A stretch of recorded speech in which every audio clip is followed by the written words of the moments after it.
이용구 법무부 차관이 뒤늦게 이 경찰로부터 피의자 신분으로 조사를 받고 있습니다.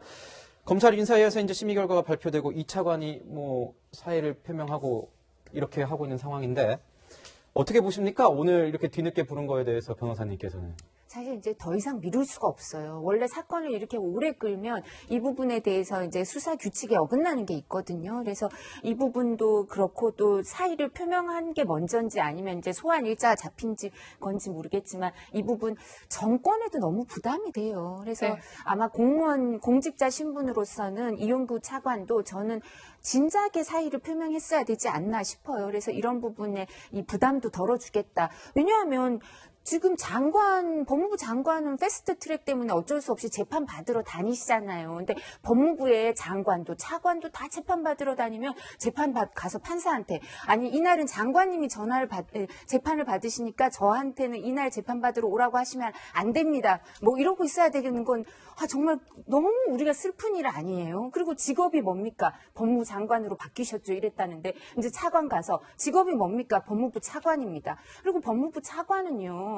법사위에 소위에 계속 참석을 해야 돼요. 소위에 참석해서 국회의원들을 만날 때 그때 항상 파트너가 법원 행정처 차장이 나와서 같이 계속 회의해야 되는데 네. 그게 어떻겠어요. 국민들이 보기에도 그렇고 법원에서 보기에도 그렇고. 그리고 또 이 범죄가 사실 국민들이 양해해 줄 수 있는 그런 게 아니잖아요, 보기에. 그렇기 때문에 이게 불거졌을 때 진작에 사의를 표명했어야 되지 않나. 그리고 경찰, 검찰이 일반인들 이렇게 너무 명확한 사건도 이렇게까지 끌었겠나. 그래서 수사기관이 여전히 권력의 눈치를 보는 게 아닌가 이런 국민들한테 오해를 불러일으킬 수 있기 때문에 명확하게 빨리 처리해 줄 필요가 있습니다. 네, 네. 결과는 같이 지켜봐야겠고요. 이어서 검찰 얘기 좀 같이 해보겠습니다. 내일은요, 김호수 검찰총장 후보자 인사청문 보고서 재송부 시한입니다.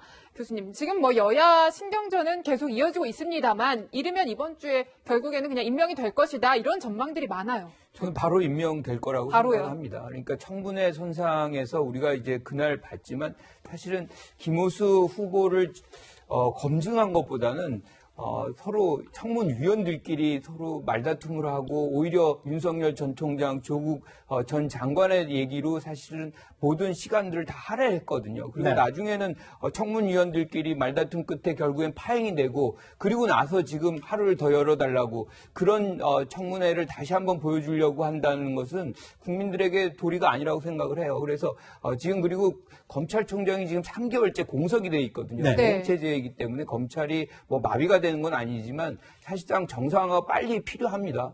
그런 측면에서 본다면 그리고 이제 청문회 선상에서 어떤 형태로든 야당이 문제 제기가 아주 심각한 정도로 나온 게 없어요. 그렇다 그러면 대통령이 임명을 하지 않을 이유가 없다 이렇게 보는 거죠. 네. 검찰 인사회 직전에 박범계 법무부 장관이 이 검찰 인사를 두고 이런 의미심장한 발언을 했습니다. 들어보시죠.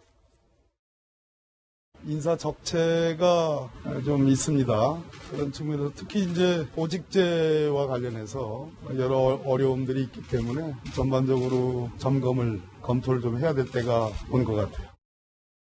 탄력적 인사다. 그래서 이제 앞으로 고검장과 검사장급에 대한 어떤 대규모 대폭 물갈이 인사가 있을 수 있는 것 아니냐 이런 거를 암시하는 발언 아니냐 이런 얘기가 나오고 있습니다.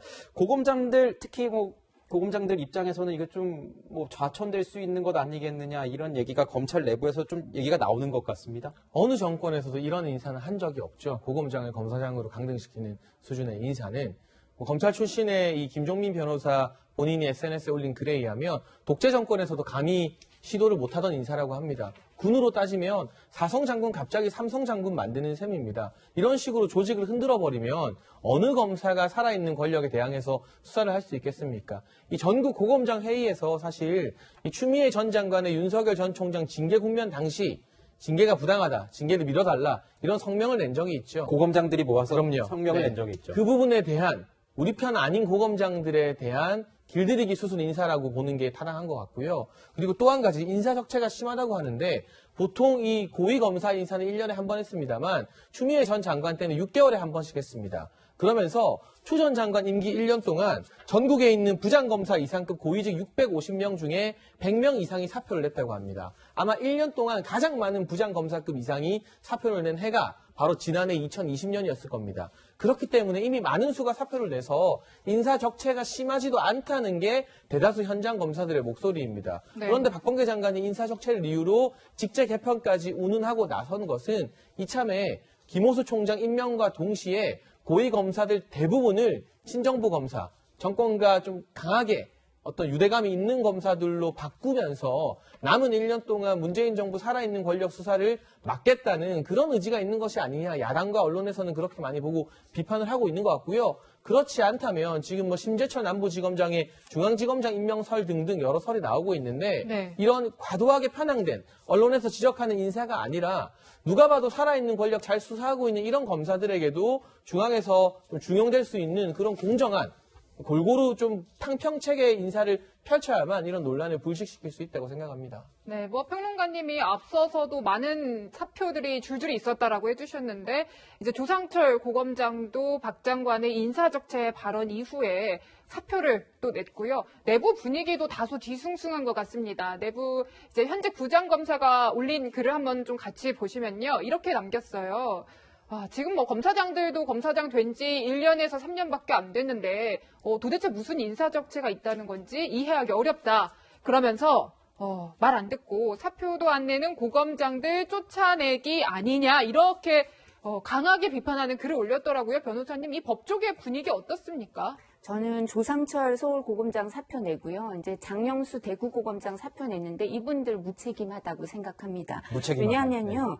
고검장 하나 키워내려면 국민 세금이 25년 이상 듭니다. 그리고 지금 검경 수사권 조정 아직도 안착이 안 돼 있고요. 그리고 뭐 일정 부분 고소고발 범죄 그리고 6대 범죄에 대해서도 검찰총장 법무부 장관 승인을 받으라 뭐 이렇게 조직 개편하고 내규 개편한다고 하잖아요. 근데 이 부분에 대해서 사실 법률 위반이죠. 법률 위반이고 뿐만 아니라 고소고발 사건을 이렇게 하기 시작하면 아니 그러면 일반인들이 봤을 때 내 고소고발 사건은 아예 수사도 안 해주나 아니면 내 거는 천천히 하고 남의 거는 빨리 하나 이런 여러 가지 국민들의 의혹을 살 수 있고 네. 이런 여러 가지 문제가 생길 수 있는 혼란이 생길 수 있거든요. 수사 현실에서.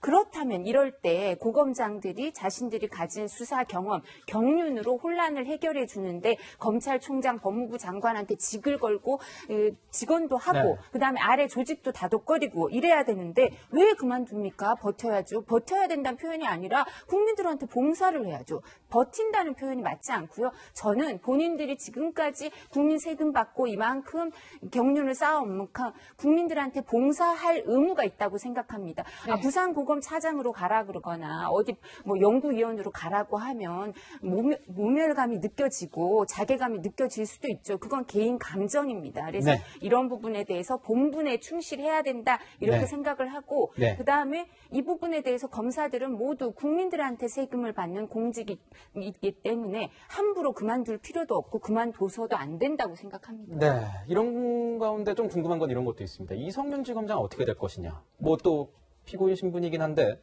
승진되는 것 아니냐. 뭐 이런 얘기도 나오는데 어떻게 보십니까? 그러니까 지금 박범계 장관이 취임할 때 제일 먼저 했던 것은 조직의 안정이라고 얘기를 했습니다. 그리고 이제 김호수 검찰총장이 이제 임명될 가능성이 매우 높기 때문에 반복적으로 조직의 안정, 뭐 이것을 지금 얘기를 하고 있습니다. 그래서 조직이 사실상 수긍할 수 있는 인사, 이런 합리성을 띈 인사가 굉장히 중요한 것이고 지금 이성윤 지검장 같은 경우는 본인은 어떻게 생각할지 모르지만 일정 부분 피해자의 어떤 신분은 분명히 있는 거거든요. 이 부분이 계속 논란이 돼가지고 조직의 어떤 불안정성을 높인다면 이 자체로서 조직에게도 도움이 안 된다는 것이죠. 그래서 그런 것을 감안하고 아마 박범계 장관이 인사를 하지 않을까. 네. 그리고 지금 여러 얘기들이 나왔지만 아직 인사가 마무리된 건 아니거든요. 나와봐야 아는 거죠. 근데 안 가야 되는 자리는 딱 정해져 있어요. 법무부 차관은 절대 가면 안 되죠. 장관, 차관 교대로 재판받으러 다닐 수는 없잖아요. 네.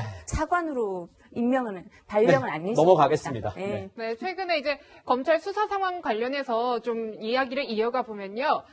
월성원전 1호기 경제성 평가 조작 사건 기소를 앞두고 대검에서 좀 보류를 했는데 최근에 최재형 감사원장이 이에 대한 근거 자료를 제공한 것 관련해서 수사가 들어갔다라고 해요. 상황이 좀 어떻습니까? 뭐 감사원으로부터 강압 조사를 받았다 이런 혐의로 최재형 원장에 대한 수사가 시작됐다고 하는데 사실은 구속영장까지 청구해놓고 진즉 기소했어야 될 백운규 전 산업부 장관 등에 대한 이 기소는 처리하지 않고 있으면서 대검이 문개기를 하고 있으면서 오히려 정당하게 이 과정의 절차적 불법성을 밝혀낸 최재형 원장 수사하는 것은 어떤 말이 나오느냐?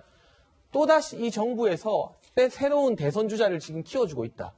이런 식의 이 수사 때문에 최재형 감사원장이 야권의 대선 주자로 더 크는 것이 아니냐. 몸값이 높아지고 있다. 그럼요. 이런 말이 말씀하시는 나오고 거군요. 있는 것이고 그리고 사실 최재형 원장이나 이 감사원에서 강압적인 감사를 했다면 그걸 수사하는 것과 별개로 기존의 검찰이 수사해서 구속영장까지 청구했던 백운규 전 장관이나 최이봉 전 비서관에 대해서는 기소는 해야죠. 이 기소를 안 하고 뭉개고 있는 게 사실은 더 문제인 것 같습니다. 이걸 뭐 김호수 총장 후보자가 새로 와야만 기소할 수 있는 사안은 아니고 이미 해당 수사 자료와 영장 청구할 정도면 내부적인 근거는 검찰에서 다 확보하지 않았겠습니까? 앞뒤가 안 맞는 것이기 때문에 또 한편으로 이런 말이 나옵니다. 아, 살아있는 권력 수사 아무나 하는 게 아니구나. 윤석열 전 총장이 당연하다는 듯 해서 주목을 받았지만 그게 윤 전 총장 자리를 비우니까 무게추를 잡고 기소하고 이런 것들이 생각보다 많이 어렵구나. 그런 네. 부분에 있어서 새삼 현 정권을 수사하는 게 얼마나 어려운 일인지도 알게 됐다는 그런 국민들의 목소리도 많이 나오는 것 같습니다. 예, 야당, 일부 언론에서는 이런 얘기도 나옵니다. 김호수 검찰총장 취임을 앞두고 이 검찰 수사 방향이 반대로 전환되는 것 아니냐. 그러면서 최재형 감사원장의 수사를 두고 보복 수사 아니냐. 이런 얘기도 나오고 있습니다. 주호영 국민의힘 의원. 자, 도둑을 잡으랬더니 감시자를 잡겠다고 한다면서 비판을 했습니다. 자, 교수님께 여쭙겠습니다. 이게 지금 보복 수사가 아니냐는 야권의 지적이 나오고 있습니다. 어떻게 보십니까? 보복 수사는 아닌 거죠. 이게 이제 예컨대 인지 수사를 만약에 검찰이 해서 했다 그러면 이게 보복성이 있는 것인데 이게 녹색당 등 이제 사실 월성 1호기를 이제 조기 폐쇄하는 것을 지지하는 사람들이 이러한 부분에 대해서 이제 불만을 갖고서 절차적으로 권한 남용이 있었다라고 생각해가지고 지금 고발해가지고 조사를 하는 거거든요. 그러니까 이게 근데 고발을 안 하고 고발 당했는데 수사를 안 한다. 그 자체가 검찰의 직무유기가 되는 것이거든요. 네. 그래서 이것은 뭐 인지 수사가 아니기 때문에 보복성의 어떤 수사라고 보기는 어렵고요. 수사 내용을 보다 보면 사실상 뭐 어떤 내용인지 우리가 이제 파악이 되겠죠. 네, 고발이 된 만큼 피고발인으로서 수사를 받는 그런 과정일 뿐이다. 이렇게 말씀해 주셨습니다. 네, 지금까지 신임 검찰총장 임명을 앞둔 법조계 소식 전해드렸고요. 세 분 말씀은 여기서 마무리하겠습니다. 감사합니다.